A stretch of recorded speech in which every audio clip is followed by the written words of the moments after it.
Halo sanak saudara, Assalamualaikum warahmatullahi wabarakatuh. Muhammad Sahab muncul sebagai pemimpin kaum Padri setelah beliau ditunjuk oleh Tuanku Nan Renceh sebagai pimpinan kaum Padri atau imam di Bonjol. Selanjutnya, beliau lebih dikenal sebagai Tuanku Imam Bonjol. Setelah Tuanku Nan Renceh meninggal dunia, Tuanku Imam Bonjol menggantikan Tuanku Nan Renceh sebagai pimpinan kaum Padri. Tuanku Imam Bonjol menyepakati gencatan senjata dengan Belanda pada tanggal 15 November tahun 1825. Hal ini merupakan kesempatan bagi Tuanku Imam Bonjol untuk menghimpun kekuatan dan kembali merangkul kaum adat. Bersatunya kaum adat dan kaum Padri ditandai dengan adanya musyawarah di puncak Pato Bukit Marapalam, Tanah Datar, yang mana menghasilkan sebuah falsafah adat budaya Minangkabau yang berbunyi adat basandi sarak, sarak basandi kitabullah, sarak mengatur, adat memakai, yang mana artinya adat budaya Minangkabau haruslah berlandaskan kepada agama, yang mana agama yang dimaksud adalah agama yang berlandaskan kepada kitabullah, yakni agama Islam. Setiap hukum yang berlaku di dalam hukum Islam, maka berlaku pula lah di dalam hukum adat. Sanak saudara, bagaimana kelanjutan perang Padri setelah gencatan senjata ini? Mari kita bahas bersama saya, Tan Marajo.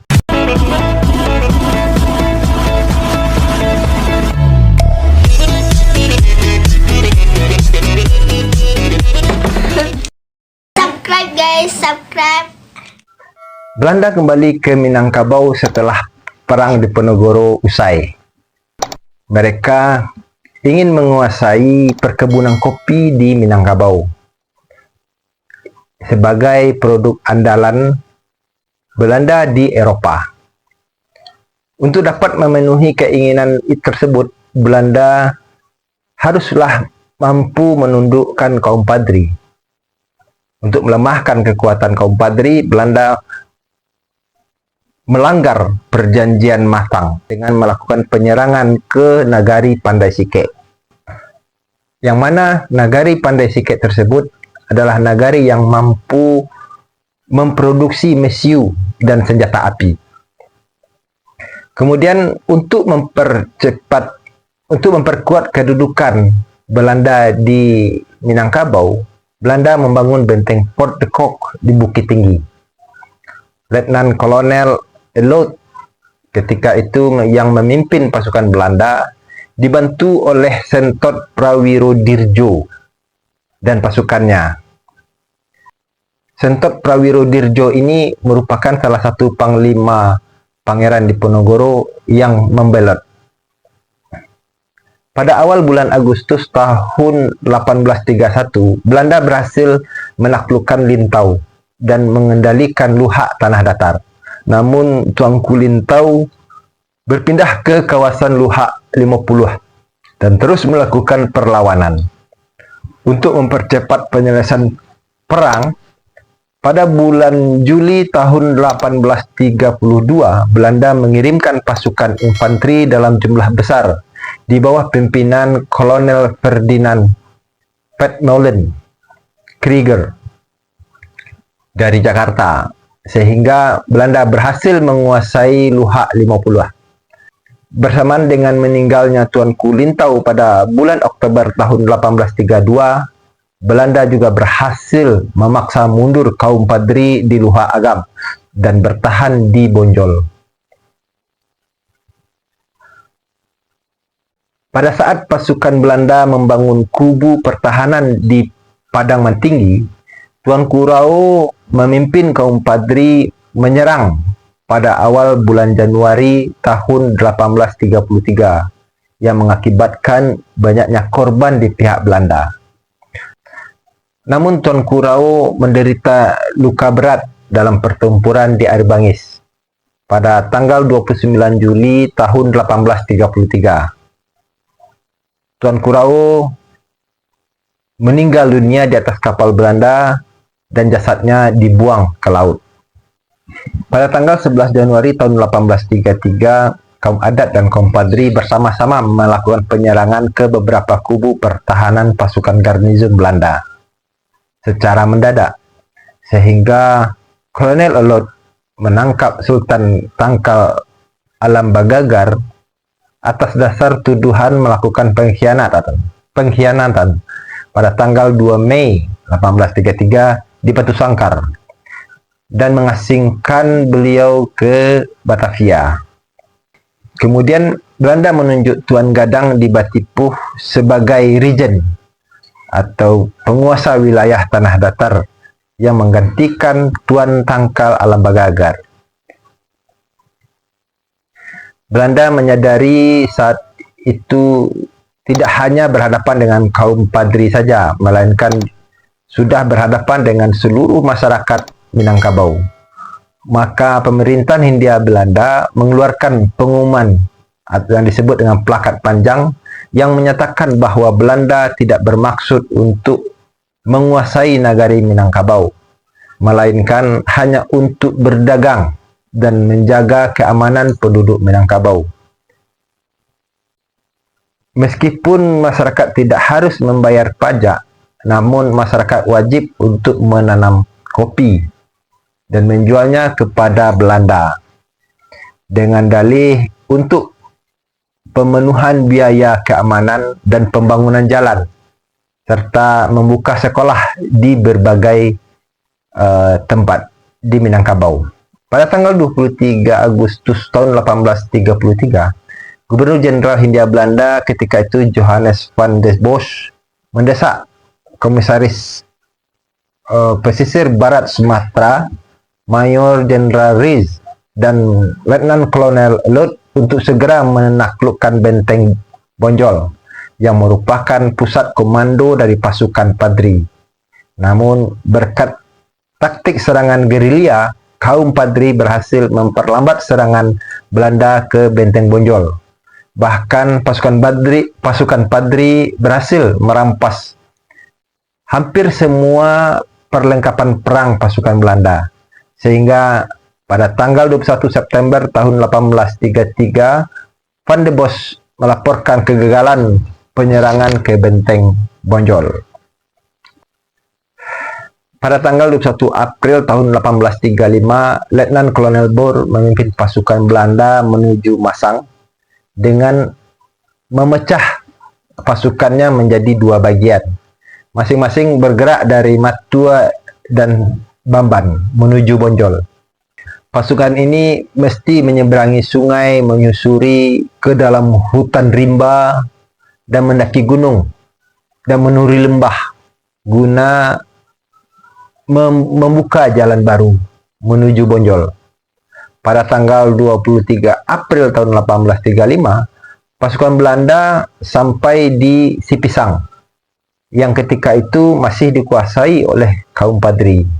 Sehingga terjadilah pertempuran yang hebat selama 3 hari 3 malam tanpa henti. Namun karena kekuatan yang tidak sebanding, pasukan kaum padri terpaksa mundur ke hutan-hutan rimba di sekitarnya, sehingga Belanda menjadikan Sipisang sebagai kubu pertahanan sambil menunggu pembuatan jembatan menuju Bonjol selesai.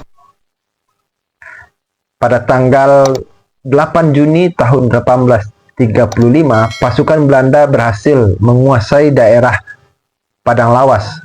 Selanjutnya pada tanggal 16 Juni tahun 1835, tengah malam, pasukan Belanda mencoba melakukan penyerangan ke benteng Bonjol dengan cara menembaki dengan hauser, mortir, dan meriam dari jarak 250 langkah dari benteng Bonjol. Dan kaum padri membalas serangan Belanda itu dengan menembakkan meriam dari Bukit Tajadi. Akibat serangan kaum padri dari Bukit Tajadi, menjatuhkan banyak korban dari pihak Belanda, sehingga Belanda kembali mengirimkan 2.000 pasukan tambahan pada tanggal 21 Juni tahun 1835. Di antara pasukan tambahan itu berasal dari suku Bugis yang ditempatkan oleh Belanda di garisan terdepan untuk melakukan serangan ofensif terhadap kaum Padri pada pertengahan Agustus tahun 1835. Namun serangan itu tidak mampu untuk meruntuhkan pertahanan kaum Padri. Bahkan pada tanggal 5 September tahun 1835, kaum Padri melakukan penyerangan dan menghancurkan kubu-kubu pertahanan Belanda yang berada di sekitar Bukit Tajadi. Besarnya keberanian kaum Padri mampu membangkitkan semangat rakyat Simpang Alahan Mati.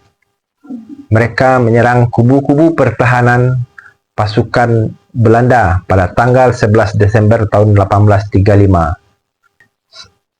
Serangan rakyat Simpang Alahan Mati ini menjadikan Belanda kewalahan, sehingga mereka kembali mengirimkan pasukan tambahan, yang mana pasukan tambahan ini berasal dari serdadu-serdadu Madura yang menjadi bagian dari pasukan Belanda.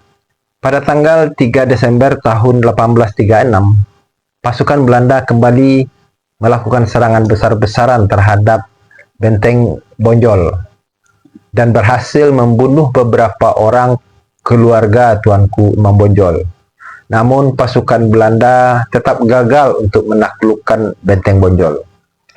Selanjutnya, 36 orang perwira pribumi dan 4.130 tentara pribumi tergabung dalam pasukan Belanda yang dengan intensif mengepung Benteng Bonjol dari berbagai arah. Perwira dan tentara pribumi ini sebagian besar berasal dari suku Jawa, Madura, Bugis, dan Ambon. Mereka tergabung dalam pasukan besar yang menyertakan 148 perwira Eropa, 1.103 tentara Eropa, dan 116 tentara Afrika yang berasal dari Ghana dan Mali.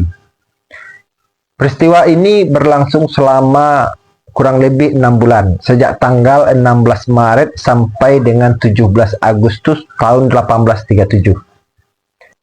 Dengan jumlah pasukan yang besar itu, Belanda melakukan serangan secara bertubi-tubi ke Benteng Bonjol dengan hujanan peluru dari pasukan artileri dan meriam-meriam besar serta pasukan infanteri dan tentara berkuda yang terus berdatangan. Pada tanggal 16 Agustus tahun 1837, Letnan Kolonel Michels sebagai komandan lapangan Belanda berhasil menaklukkan Benteng Bonjol secara keseluruhan. Namun, Tuanku Imam Bonjol beserta beberapa pengikutnya berhasil keluar dari Benteng Bonjol menuju daerah Marapak. Bulan Oktober tahun 1837, Tuanku Imam Bonjol berhasil ditipu dan ditangkap oleh Belanda. Pada tanggal 23 Januari tahun 1838, Tuanku Imam Bonjol dibuang ke Cianjur, lalu dipindahkan ke Ambon pada akhir tahun 1838. Pada tanggal 19 Januari tahun 1939, Tuanku Imam Bonjol dipindahkan ke Loto, Minahasa. Setelah 27 tahun lamanya, pada tanggal 8 November tahun 1884, Tuanku Imam Bonjol meninggal dunia dan dimakamkan di tempat pembuangannya tersebut. Setelah Belanda berhasil menguasai Benteng Bonjol dan menangkap Tuanku Imam Bonjol, Tuanku Tan Bun Sai memimpin pasukan Padri di daerah Dalu-Dalu, Rokan Hulu. Pada tanggal 28 Desember tahun 1838, pasukan Belanda menyerang Dalu-Dalu. Tuanku Tan Bun Sai bersama sisa-sisa pengikutnya pindah ke Negeri Sembilan di Semenanjung Malaya. Akhirnya, Belanda menyatakan Perang Padri selesai dan menetapkan Kerajaan Pagaruyung dan wilayah Padang Beverlander berada di bawah pengawasan pemerintah Hindia Belanda. Sanak saudara, demikianlah sejarah kisah tentang Perang Padri yang terjadi di tanah Minangkabau. Masih banyak kisah dan sejarah yang patut dan layak untuk kita bahas di channel ini. Untuk itu, jangan lupa subscribe channel ini untuk dapat mengikuti sejarah dan kisah selanjutnya. Dan jangan lupa memberikan respon kepada kami melalui kolom komentar di bawah ini. Dan jangan lupa untuk membagikan video ini agar sejarah Minangkabau tidak terlupakan hingga generasi-generasi berikutnya. Terima kasih. Banyak maaf. Assalamualaikum warahmatullahi wabarakatuh.